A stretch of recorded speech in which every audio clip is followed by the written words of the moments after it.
Chers amis, chers frères et sœurs, où que vous soyez, bienvenue à l'étude de la parole de Dieu sur le www.lefoyerchrétien.com. Comme chaque semaine, nous sommes contents de rentrer chez vous pour étudier une nouvelle leçon. La leçon de cette semaine est la leçon 10, qui a pour titre « Le Christ gagnait leur confiance ». Et le verset à mémoriser, nous le trouvons dans Luc 5,15. Sa renommée se répandait de plus en plus et les gens venaient en foule pour l'entendre et pour être guéris de leur maladie. Docteur Michel, comment a été votre semaine? Tout est bien. Nous sommes en prière pour nous-mêmes et pour nos frères et nos sœurs. Et nous savons qu'il y a un Dieu souverain de l'univers qui a le contrôle de tout. Alors, tout est bien avec lui. Comment a été ta semaine, Pierre? Ma semaine a été très occupée. Comme on dit en anglais, I was very busy. Ouais. Mais par la grâce de Dieu, ça a été une très bonne semaine pour la famille, pour nous tous. Nous disons gloire à Dieu. Ouais. Et il n'y a pas de nouvelles cette semaine. Il y en a toujours. Okay. Nous allons juste sauver un petit peu de temps. Et pour le pain, oui, parce qu'il y a trop de nouvelles. Il y a trop de nouvelles, il y a des sermons très intéressants. Il y a la rentrée qui s'annonce déjà. Nos étudiants qui commencent à revenir sur le campus, les contacts avec les parents, les nouveaux étudiants qui commencent déjà à s'établir. Donc, autour de nous, il y en a et le monde est en pleine effervescence. Donc, on va juste... Ouais. Et j'aime quand vous dites qu'il y a tellement de nouvelles. Vous avez parlé aussi de sermons. Souvent, quand on parle de nouvelles, on a tendance à parler de mauvaises nouvelles, des choses qui se passent à travers le monde, des mauvaises choses qui se passent. Et pourtant, il y a de bonnes nouvelles quand on entend un bon sermon et qui nous donne encore de l'espoir que Yahushua est en route. Il viendra chercher ceux qui ont fait sa volonté. C'est ça. Ouais. Pendant la semaine aussi, docteur Michel, il y avait un problème sur le site du foyer chrétien. Et nous voulons aussi profiter de cette occasion pour nous excuser auprès de nos internautes, ceux qui visitent souvent le site lefoyerchrétien.com. Il y avait un problème. Heureusement, tout est résolu et ils peuvent consulter le site cette semaine et regarder tous les programmes que nous avons sur le site. Avant de commencer, docteur Michel, nous allons essayer de saluer quelques amis. Il y a déjà des amis qui nous regardent aux États-Unis, particulièrement ceux de New York, ceux qui nous regardent en Floride. On profite de l'occasion pour saluer la famille Fraïs qui nous regarde à Fort Myers. Ils ont perdu, la famille a perdu un membre très important. Et les funérailles ont eu lieu la semaine passée, disons dimanche dernier. Nous souhaitons nos sincères condoléances, nos sympathies à toute la famille Fraïs. Ils sont disséminés à travers les États-Unis.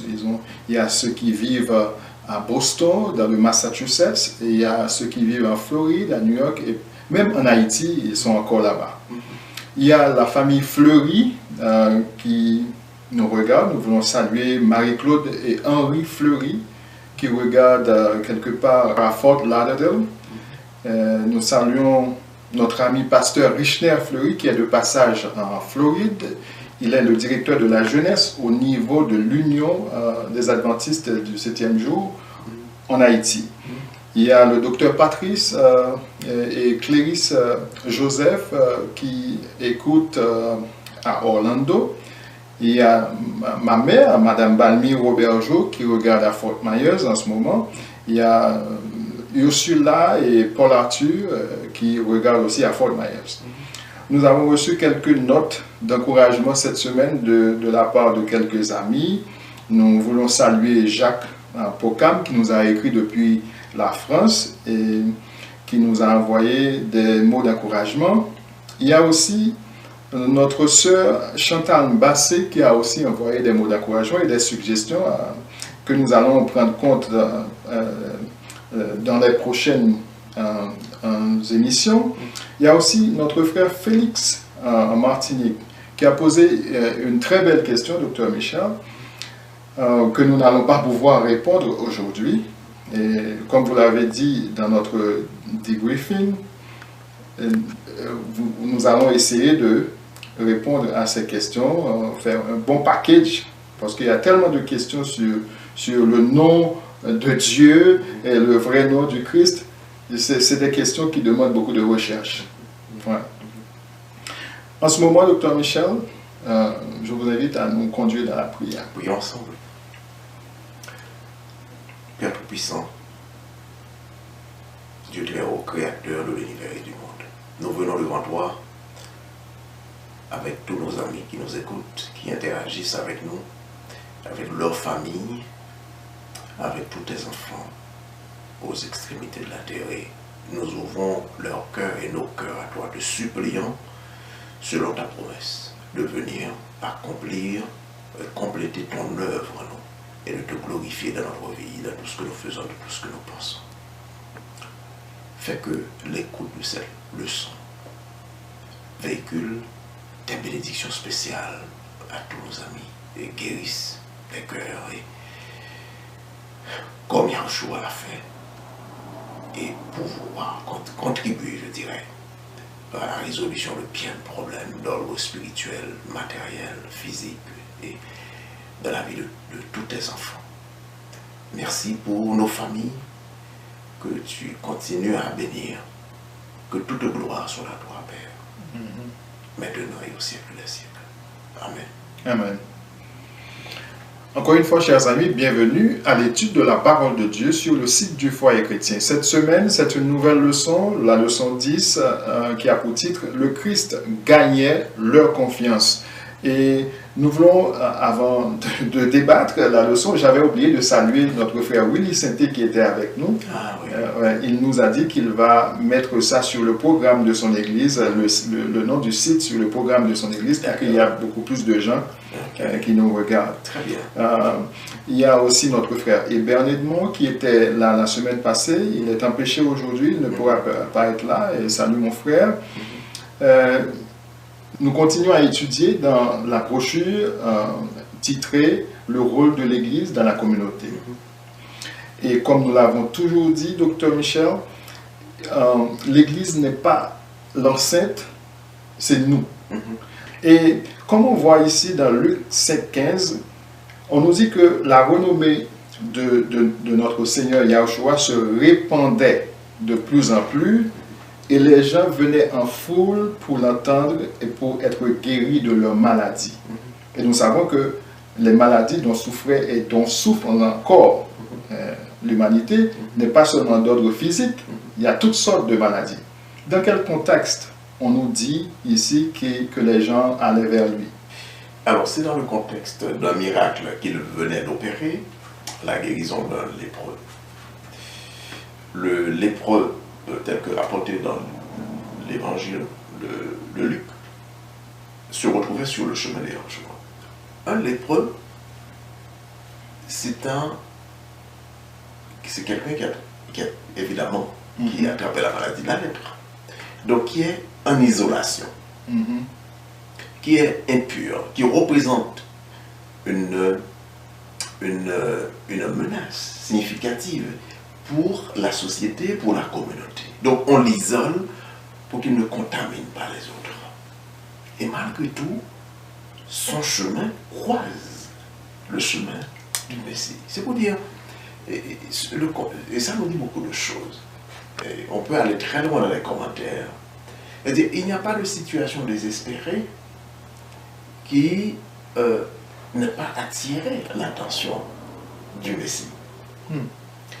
Il n'y a pas de situation désespérée que le Messie va considérer comme irrécupérable. Quelle que soit notre condition, quelle que soit notre position là où nous nous trouvons donc dans cette vie, son regard est sur nous et il n'est pas indifférent à nos besoins. Et c'est pour cela que le chemin du lépreux donc a croisé le chemin du Messie qui était entouré d'une très grande foule. Et quand il a rencontré, pour résumer très brièvement, un autre aspect du processus, donc du contact du Messie avec le lépreux, c'est qu'il l'a touché. Il aurait pu parler, comme il l'a fait dans plusieurs cas, et que cet homme recouvre la santé. Mais il l'a touché.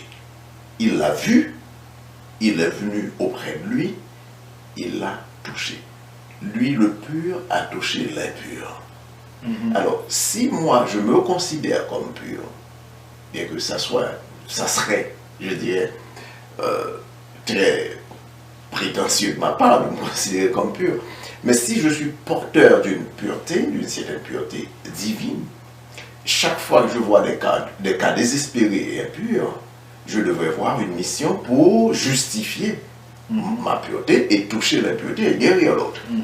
Si ma situation, ma pensée ou bien ma conception de la pureté me porte à mépriser ce que je considère comme impur, donc je ne suis pas porteur. Je ne suis pas un prolongement du bras guérisseur du Messie, donc je suis en train de faire mes propres choses.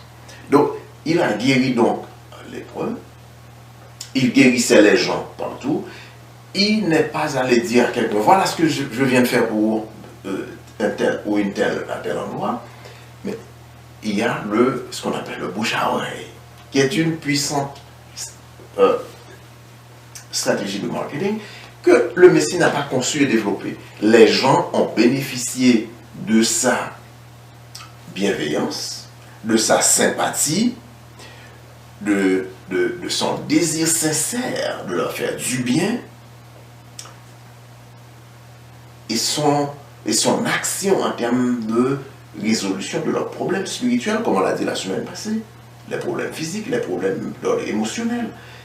Les gens lui ont fait confiance. Et cette renommée s'est répandue. Chaque fois que je bénéficie de la bienveillance du Messie, donc je partage avec toi, tu partages avec l'autre, et les gens venaient auprès de lui. Ce qui nous dit dans le contexte ici, et comme aujourd'hui encore, l'un des grands problèmes de notre société, c'est un problème de confiance. Est-ce que ici, ce n'était pas une confiance intéressée puisqu'il faisait du bien? C'est intéressé pour certains, mais quand on voit les gens qui sont prises avec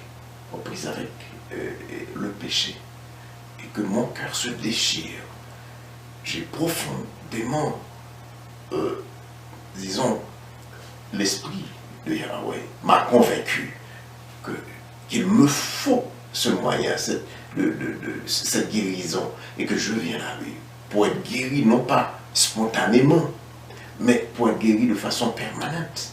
Et bien, c'est le but de sa mission, c'est de me mettre en liberté, c'est de me guérir de la maladie du péché, et en même temps me guérir de toute infirmité, de tout problème physique.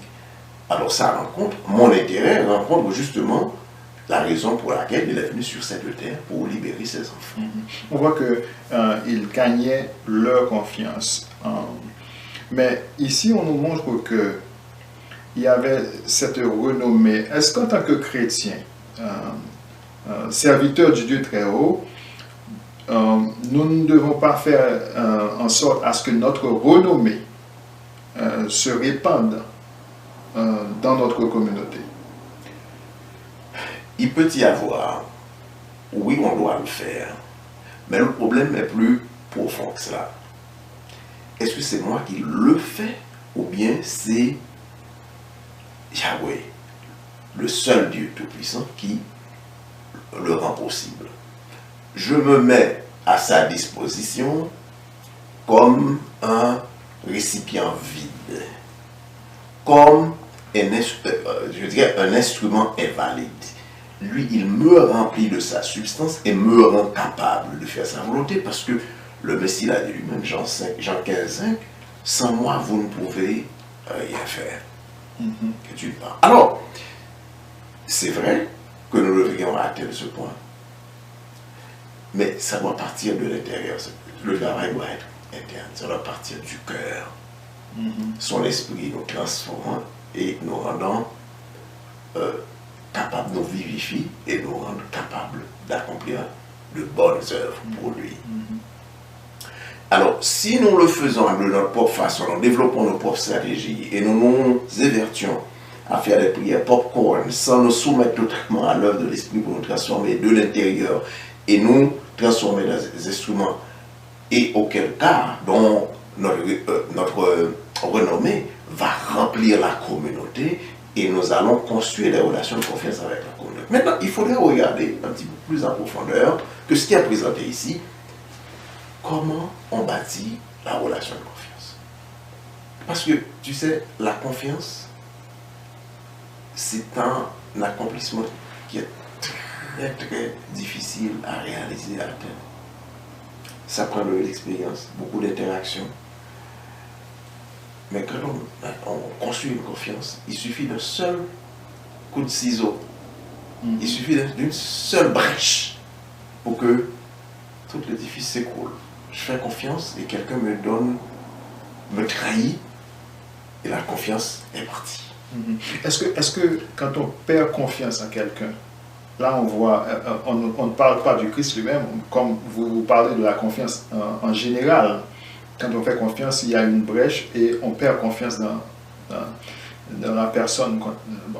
Mais est-ce qu'on doit faire confiance à un point tel, quand il y a une brèche, qu'on doit tomber dans le désespoir ou dans la méfiance totale, puisque le Christ nous dit « Malheur à l'homme qui se confie en l'homme ».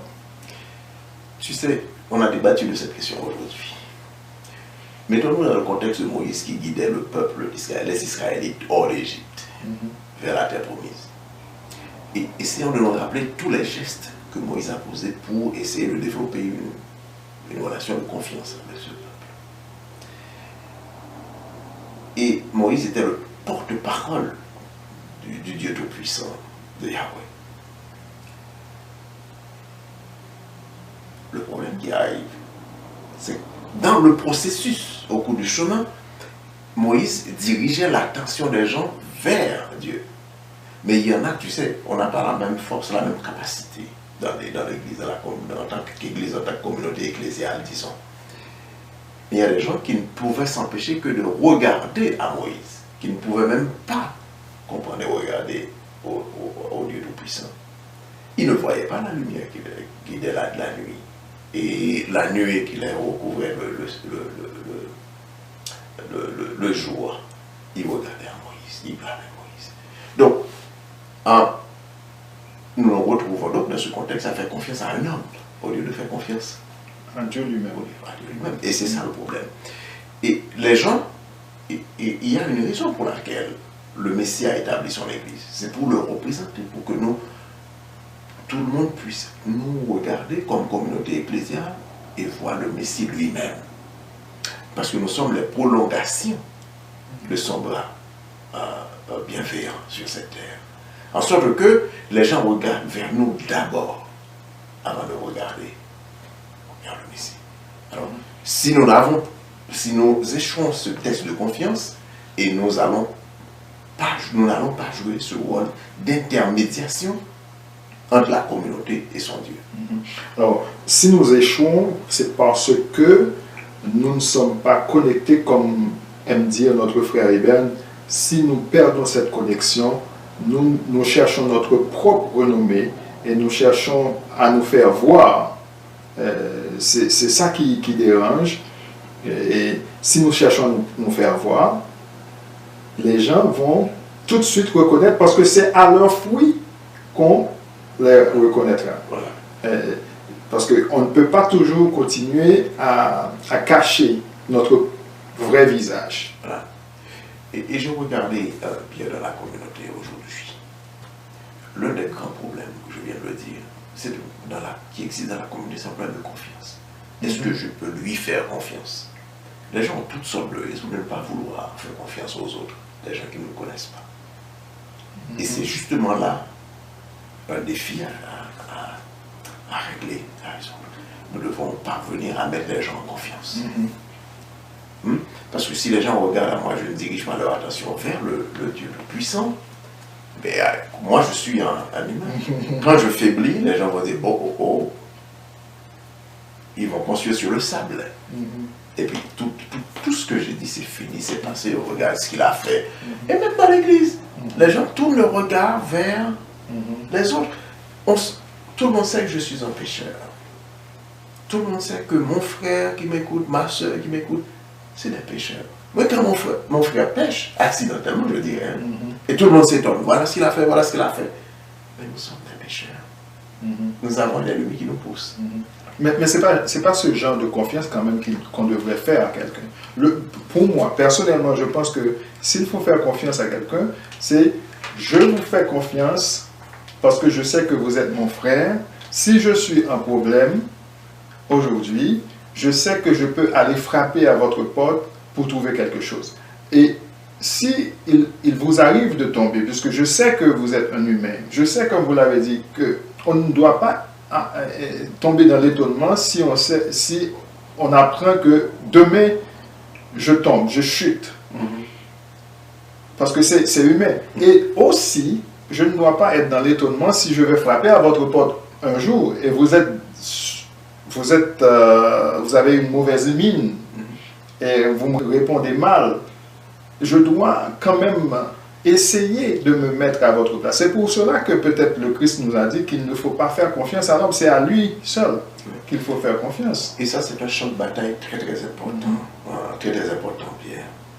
Et le malin essaie de ruiner la base de cette confiance-là. Il fut un temps où, parce que j'ai entendu les gens parler, les gens beaucoup plus vieux que moi, où si tu arrives dans telle église, tu trouves une jeune fille, mettons dans telle église, on dit, ah, ça doit être une bonne personne qui ne va pas faire tel ou tel type de bêtise. Je ne veux pas nommer. Mais ça, c'est plus de mise. Les gens veulent faire comme les filles d'Hollywood. La même chose pour les gars. Une jeune fille sérieuse aurait rencontré un gars, dit, oh, il fait partie de telle communauté, c'est quelqu'un de sérieux. Bon, on se connaît. Et pourtant, non. Ok? Et notre identité, notre rôle, c'est que notre identité doit se développer sur la base de notre connexion avec le Maître. Et c'est l'inverse qui se produit. Nous développons notre identité sur la base du moi, le self. Je dois être moi-même. Et ça, c'est très dangereux. Je dois être moi-même. Et je suis en interaction avec un petit garçon que je ne vais pas nommer, et qui me dit ceci. Je vais le faire, c'est un petit peu personnel, mais je m'excuse. Et ma mère m'a dit, je n'ai pas à être comme mon père, je dois être moi-même. Mais c'est quelque chose de très dangereux comme conseil. Être toi-même dans un environnement où il y a tellement de mauvais exemples. Si je dois être moi-même, donc si je trouve n'importe quelle bêtise dans la société qui me paraît très intéressant, et ma foi, on sait très bien que le mal est plus facile à faire. Mais automatiquement, puisque je dois être moi-même, je vais m'ancrer sur ça et je n'ai pas à m'occuper des exigences de la société qui me disent que les valeurs de ton père sont très très importantes pour la construction. Alors c'est ce que nous faisons aussi dans nos relations avec notre Dieu. Nous voulons être nous-mêmes, nous ne voulons pas être comme lui. Et ça, c'est un très grave danger de la société. Et en se faisant, en construisant ce moi-là sur un genre de sécularisme, je dirais, qu'on a connu dans plusieurs de nos sociétés. Nous sommes élevés, en tout cas, sur la base des valeurs françaises, n'est-ce pas? Et ce sécularisme-là nous coupe automatiquement de l'arbre de vie et nous devenons des êtres, comment dirais-je, égoïstes. Et dans notre égoïsme, nous n'avons même pas de pied, nous sommes déjà à terre. Et il n'y a rien de sérieux, de valable que je puisse faire sur la base du moi. Donc, la confiance déjà, on aurait pu faire de la confiance un point, le point de la leçon, mais on doit avancer. C'est très très important, cette question de confiance. On parle aussi de l'équilibre, un équilibre délicat, et ce que je retiens ici dans cette partie de la leçon, c'est quand on nous présente ce passage de la Bible, 1 Corinthiens 3, 1 à 9 et 1 Corinthiens 5, le verset 1. Et la question qui est posée ici, quel est le défi de Paul à l'Église? Et quel genre de témoignage cela entraînerait-il si ces personnes invitait les autres à l'église et que les visiteurs entendent ce que Paul disait dans ce passage. Alors, il y a un dilemme qu'il essaie de résoudre. D'une part, nous venons, Paul constate qu'il y avait des problèmes dans l'église parce que je ne peux pas aller inviter les gens ou bien connecter avec des gens pour leur transmettre des valeurs décadentes. Donc, nous devons construire des valeurs qui nous sont dictées par notre Père, le seul Dieu qui existe, le Tout-Puissant, et attendre que le Messie habite en nous pour que nous puissions aller vers la communauté et faire une différence. En même temps, mais nous sommes des humains, comme nous venons de le dire. C'est-à-dire nous sommes sujets à la chute, à des échecs. Est-ce que nous allons attendre d'être parfaits avant de nous connecter à la communauté? La note l'a adressée dans la leçon que je viens de lire. Non.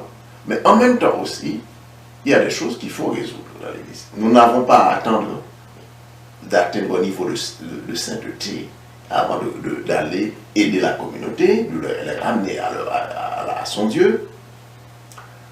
Mais il y a des choses que nous devons résoudre. Par exemple, les divisions. Pourquoi nous divisons dans l'Église? Nous divisons, il y a beaucoup de querelles. Je pense que j'ai lu un article qui dit que 95% environ des divisions dans l'Église sont basées sur un seul élément. L'exaltation de soi. Il y a un gros problème. L'exaltation. Je veux, ma prière est meilleure, mes standards de sainteté, j'ai mes propres standards de sainteté, je garde la loi, et puis lui ou bien elle à côté, elle est pauvre ci, pauvre là. Alors, l'exaltation de soi. C'est pour ça que le soi, le moi, c'est un ennemi de l'œuvre de l'esprit dans notre vie. Donc, les divisions, nous devons les résoudre, les querelles entre nous. Parce que nous n'avons pas atteint le niveau d'humilité pour reconnaître que nous sommes des pécheurs et que nous devons nous supporter les uns les autres. Nous devons résoudre. Alors, si j'invite la communauté à venir dans une communauté divisée, ravagée par les querelles, je ne pourrais pas connecter cette communauté avec son Dieu. Une communauté où existe l'envie, et Paul a même pointé un cas particulier où il y avait quelqu'un qui couchait avec la femme de son père, qui a une abomination extraordinaire dans le contexte du judaïsme. Ou même dans le contexte de l'Église. On ne fait pas ça. Alors, on doit résoudre nos problèmes en nous soumettant à Dieu d'abord, avant de nous connecter à la communauté, mais nous n'avons pas à atteindre la perfection avant d'aller vers la communauté. Alors c'est ça qu'il faut dresser un point d'équilibre quelque part. Voilà. Je me demande, est-ce que c'est pas parce qu'on marche trop souvent avec des masques au visage, des masques de sainteté, quand les gens nous voient sans ces masques, ils sont étonnés puisqu'ils ne savaient pas qu'on portait des masques. Il y a des masques, évidemment, si les gens sont volontairement hypocrites. Mais il y a des masques qui viennent d'une fausse conception de Dieu ou bien du christianisme. Je pense qu'avec la justice de la loi, je suis saint. Faux. Je ne peux pas me justifier par l'observation de la loi. Et quand je chute, tout l'édifice que j'ai érigé, tout ça s'effondre. Et si j'essaie de faire comprendre aux gens que je suis saint, ben je suis un hypocrite ou bien je suis un ignorant de deux choses l'une. Et il y a de l'autre côté des gens qui me regardent aussi. Les gens ont leur propre filtre, leur propre formation. Ils regardent, oh, si ce frère a atteint tel niveau de responsabilité ou bien de qualification ou bien d'accomplissement social, donc il doit être un saint, alors je pointe mon regard vers lui. Donc c'est ma conception, c'est une projection de moi-même sur le frère ou bien sur la sœur. Mais même si la sœur elle-même ou le frère lui-même n'a jamais voulu être vu de cette façon-là. Donc ça vient des deux côtés, vous voyez. Donc, mais par contre, si je suis un self-righteous, quelqu'un qui pratique l'auto-justification, je suis un pharisien, je pense que je n'ai pas... Comme on le disait dans l'enseignement du Messie, le pharisien qui disait je jeûne 2 fois par semaine, je paye ma dîme, je ne commets pas d'adultère, alors là, il y a un problème de jeu. C'est le même problème de l'orgueil de Satan qui se pose. Okay? Mais ça existe en nous. Et c'est de là que vient le grand danger, Pierre. Voilà. Dans la leçon aussi, on nous parle du capital social. C'est un terme qu'on utilise souvent en finance, en comptabilité. J'ai entendu ce terme en économie, même l'accumulation sociale. Oui, oui, le capital social. Pourquoi pensez-vous que l'auteur utilise ce terme ici dans la leçon? Il l'utilise dans le contexte de la nécessité pour nous de construire un sociogramme, un ensemble de rapports avec la société, avec la communauté, de mettre les gens en confiance sur la base des mêmes valeurs que le Messie a démontré. C'est pour ça que l'une de nos prières, chaque jour, devait être de demander au Très-Haut de reproduire le caractère du Messie, d'être comme lui, d'être humble, pour reconnaître que nous ne pouvons rien faire. Et quand ces valeurs sont imprimées en nous, et que nous nous connectons aux autres sur la base de ces valeurs, donc nous construisons des relations sociales qui nous permettent de transmettre les valeurs divines, les vraies valeurs aux autres, pas les valeurs décadentes de la société, qui va appeler le bien mal, ou la société, cette société d'aujourd'hui qui va appeler le bien mal et le mal bien, où nous nageons dans cette confusion. Mais on parle vraiment des valeurs qui se sont déjà exprimées dans le caractère du Messie, et quand nous connectons aux gens et nous accumulons un capital social où les gens nous reconnaissent pour avoir pratiqué les mêmes valeurs, les mêmes choses, poser les mêmes actions que le Messie a posées, et ça part du cœur et de façon constante, et nous construisons ces valeurs bien sur le plan individuel et sur le plan, je dirais, corporatif, collectif, en tant qu'organisation, et nous, en tant qu'individus, composantes de l'Église. Ce qui arrive maintenant quand quelqu'un s'attaque à ces rôles. Alors, quand nous construisons tout ça, ça fait une réputation, ça fait un capital social. Mais qu'est-ce qui arrive quand les gens se font, pour une raison ou pour une autre, à tort ou à raison, essaient de nous détruire? Pierre s'est présenté comme ça. Moi, je vais montrer à tout le monde que Pierre n'est pas quelqu'un de bien, et je vais le détruire. Ça, c'est un acte de vol. Je pense dans une brochure passée, on avait insisté sur cet aspect-là. Voler n'est pas seulement aller fouiller dans mon portefeuille et voler mon argent. Et le fait que je cherche à détruire le capital social que le Seigneur a permis à un frère et une sœur de construire, et que lui, il veut utiliser dans son service pour sauver d'autres frères, d'autres sœurs, le fait que moi, je cherche à détruire cela, je suis devenu un voleur. Quelqu'un qui détruit le capital social de quelqu'un, voilà. C'est détruire sa réputation. Bon, comment peut-on faire pour protéger le capital social, puisque ça, c'est d'une grande valeur? Il y a plusieurs réponses qu'on aurait pu accorder. Mais il y a une seule que j'aime, qui se trouve encore dans Jean chapitre 15, qui est un chapitre très important dans les Écritures. Demeurez en moi, et moi je demeurerai en vous. Cela ne veut pas dire que les gens ne vont pas nous attaquer. Le malin va toujours nous attaquer. Tu travailles quelque part et tu dis, bon, il n'est pas digne d'être là. Je veux qu'il soit chassé, je veux faire tout pour qu'on le chasse. Ça, c'est s'attaquer au capital social de quelqu'un.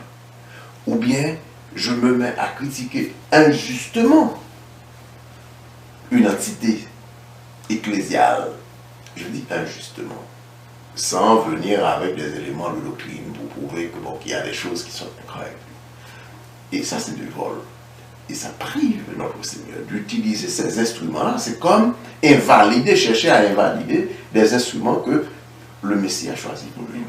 Maintenant, avant de terminer, puisqu'on va terminer tout de suite, on parle de capital social sur le plan global dans l'Église, mais on parle aussi sur le plan personnel. Comme vous l'avez dit, sur le plan personnel, c'est gâcher la réputation de quelqu'un. On peut aussi gâcher la réputation d'une Église, d'une communauté religieuse, si on s'attarde ou bien on cible ce qui est mauvais dans cette communauté. Le capital social est important, mais quand on est soucieux tellement de son capital social, des fois, on est devenu trop précautionneux, on ne fait pas ce qu'il faut faire, ce que l'esprit nous dirige de faire. Qu'est-ce que vous pensez de ça? Je pense que la leçon nous a référé à un principe très clair que Moïse a enseigné. Quoi qu'il arrive, quelles que soient les attaques, parce que l'ennemi va toujours nous attaquer, quelles que soient ces attaques-là, Moïse a exhorté les Israélites, le peuple du Dieu très haut, à observer les commandements de son Dieu. On peut nous attaquer, on peut essayer de nous détruire, mais on ne peut jamais détruire le Dieu lui-même. N'oublions pas ce que c'est arrivé à Paul sur le chemin de Damas, quand il persécutait les frères. Le Dieu très haut, le Messie, est apparu pour lui dire que c'est moi que vous persécutez. Quand moi je sers mon Dieu, le malin me pousse, je suis tombé. Et que je persévère, Pierre, dans l'observation des commandements de mon Dieu, quiconque s'attaque à moi pour détruire le capital social que le Messie est en train de bâtir en moi pour m'utiliser pour sa gloire, cette personne s'attaque au Dieu très haut lui-même. Je ne sais pas, vous voyez la chose. La personne ne s'attaque pas à moi, s'attaque au Dieu. Et laissons le Dieu très haut régler son affaire avec cette personne, soit pour confondre et cette personne à la repentance, jusqu'à la repentance, ou bien pour exercer n'importe quelle autre mesure. Il appartient à ce Dieu de résoudre ce problème. Mais nous savons qu'il le fera, mais nous ne savons pas comment il le fait pour chacun. Et nous avons des exemples de la Bible. Nous invitons nos frères à lire ces exemples-là. Mais n'oublions pas, bâtir la confiance n'est pas facile. Détruire la confiance est facile. Bâtir un capital social est très difficile. Et quand on l'a, il y a beaucoup qui cherchent à le détruire. Mais si nous bâtissons sur le roc, en observant les commandements de Yahweh, ça c'est le bottom line, comme on dirait, les gens peuvent nous frapper, ils peuvent nous faire du mal, mais en réalité, ces gens-là se retrouvent à frapper le Dieu Tout-Puissant lui-même. Chacun aime avoir un capital social, sur le plan renommé, sur le plan économique aussi, mais ce n'est pas le capital social qui doit être notre priorité, notre capital social. Je dirais, par exemple, si on regarde ça sur le plan religieux, sur le plan organisationnel, l'Église est souvent trop intéressée à sa réputation, trop préoccupée à sa réputation, et essaie de diriger les gens vers la renommée, mais pas vers Christ lui-même. Alors, l'un des problèmes de l'Église à cet égard, Pierre, l'un des problèmes de notre Église aujourd'hui, et je pense de l'Église en termes génériques, c'est qu'on a montré la porte au Messie depuis quelque temps. En sorte que nous n'avons plus la substance qui nous permet de construire cette communauté. Alors, j'adopte une position un petit peu difficile sur le plan épistémologique, mais historiquement justifiée. Qu'est-ce que nous avons fait de plus en plus? Nous nettoyons les Écritures, nous faisons ce qu'on appelle de la théologie de cafétéria, nous choisissons un genre d'évangile de convenance. En le faisant, nous nous conformons à la société hors des normes établies par le maître lui-même. Et tout au cours de l'histoire, nous le ferons dans d'autres leçons à venir, nous pointerons du doigt là où le Messie a été chassé de l'Église. En sorte que si le capital social, la réputation, est un instrument au service du moi, à ce moment-là, nous ne servons pas Dieu. Nous servons l'ennemi. Et je vois des frères ou des sœurs, j'en ai vu des cas, qui ne peuvent pas se passer de telle position à l'église. Moi, j'ai des responsabilités, je suis important. Quand on le fait, on n'est pas au service du maître. Je le regrette, ce n'est pas moi qui le dis, c'est la parole. Hein? Nous ne sommes pas à son service, nous sommes au service du moi. Et le moi est influencé par l'ennemi. Mais quand c'est le Messie qui construit cette réputation à nous, et que notre regard n'est pas porté sur la réputation, mais porté sur le maître, qui nous rend capables de produire de bonnes œuvres, et qui nous utilise pour communiquer ces œuvres de valeur à la société, et que nous gardons notre humilité, à ce moment-là, nous allons tourner le regard des gens vers le Messie par nous-mêmes, et nous allons constamment considérer que nous ne sommes rien, et que c'est une grâce extraordinaire que d'être au service du Maître, au service des autres. Et je ne me vois pas, le moi est effacé. Et encore là, une autre requête de prière, que nous soyons aussi humbles que le Messie lui-même. Oui. Nous devons essayer de chercher chaque jour sa présence, de nous connecter à lui pour que ce travail puisse s'effectuer en nous, pour retrouver la vraie image que le Christ cherche à avoir. Soyons un petit peu pratique. On aurait pu prendre de nombreux exemples, mais nous avons un temps limité. Il y a des gens qui vont se connecter à la société. Je ne sais pas si tu as déjà remarqué ça, des gens qui vont même t'aborder ou aborder les gens, d'autres personnes. Ces gens-là vont les couvrir de toutes sortes de paroles, de toutes sortes de démonstrations que je sais. Et automatiquement, ces gens vont paraître aux yeux des autres rébutants.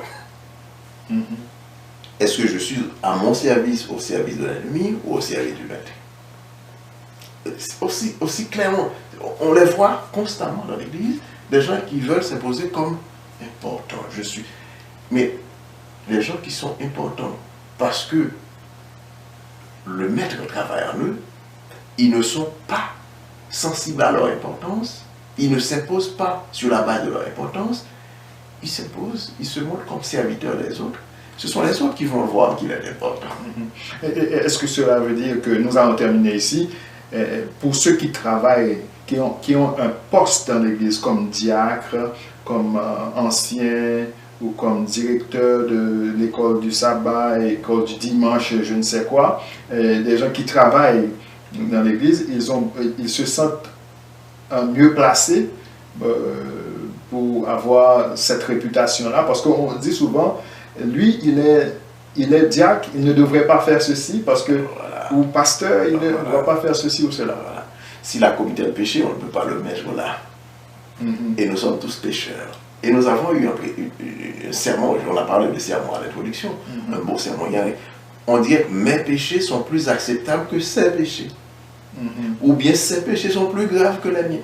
On se retrouve à jouer à ce jeu très dangereux et très risqué qui nous prive de la substance qu'il nous faut recevoir pour aller chercher cette communauté. Nous définissons nos propres standards de sainteté et nous voulons les imposer aux autres. Et ça, c'est très dangereux. Quand le Christ nous demande de pardonner 77 fois, 7 fois, est-ce que c'est pas quand même de refaire confiance quand quelqu'un a péché? Il faut faire confiance, il faut avoir le bénéfice du doute que cette personne va faire mieux. Oui, on peut reconstruire la confiance. Si on connaît les circonstances, on connaît les cas, et on voit il y a quelque chose de très, très important, Pierre. Si quelqu'un te fait quelque chose de mal et te revient, dit, je le regrette, j'ai mal agi. Ben, automatiquement, tu es disposé à repartir sur une nouvelle base avec cette personne. Mais si c'est quelqu'un qui littéralement te fait du mal et prend plaisir à continuer à le faire, la confiance n'est plus entre vous deux, ou bien entre moi et un membre de la communauté. C'est plus possible de reconstruire la confiance. Ouais, c'est pas facile. Non. pas facile. La leçon 10, le Christ gagnait leur confiance. Il avait le pouvoir de le faire. Et il nous donne aussi le pouvoir de gagner la confiance des autres, de les mettre à l'aise. Et quand même, il a dit de ne pas faire confiance, et de ne pas placer notre confiance. Je pense que quand il parle de confiance, ce n'est pas cette confiance. Parce qu'il y a quand même un minimum de confiance qu'il faut faire. Que les gens se confient totalement, non? Est-ce que moi, Pierre, je fais confiance à quelqu'un? Si je commets une erreur, je vais dire à un frère ou à une soeur. Et je sais que cette personne va colporter la chose. Au lieu de me supporter, de m'aider, va colporter. Est-ce que je vais faire confiance? Si j'ai faim, quelqu'un est venu, je dis, mon cher, j'ai faim, je n'ai pas un sou aujourd'hui. Tu me donnes à manger, tu vas parler, oh, c'est moi qui l'ai aidé à manger. Est-ce que je vais accepter ça de quelqu'un? Et il y a plein d'exemples comme ça qu'on peut trouver. Mais, bottom line, le point fondamental, on aurait pu dire, comme Yahweh, le Dieu Tout-Puissant, l'a dit, ce n'est ni par la force, ni par la puissance, mais c'est par mon esprit. Dit l'Éternel. Voilà. Merci, chers amis, d'avoir suivi la présentation de la leçon 10. Le Christ gagnait leur confiance. J'espère que vous avez plein de questions pour la semaine prochaine. Nous les attendons. N'oubliez pas l'adresse info@lefoyerchrétien.com. Sur ce, Dr Michel, votre serviteur Pierre-Claude Roubergeau et Martine derrière les caméras, vous souhaitons de passer une agréable semaine sous le regard du Tout-Puissant.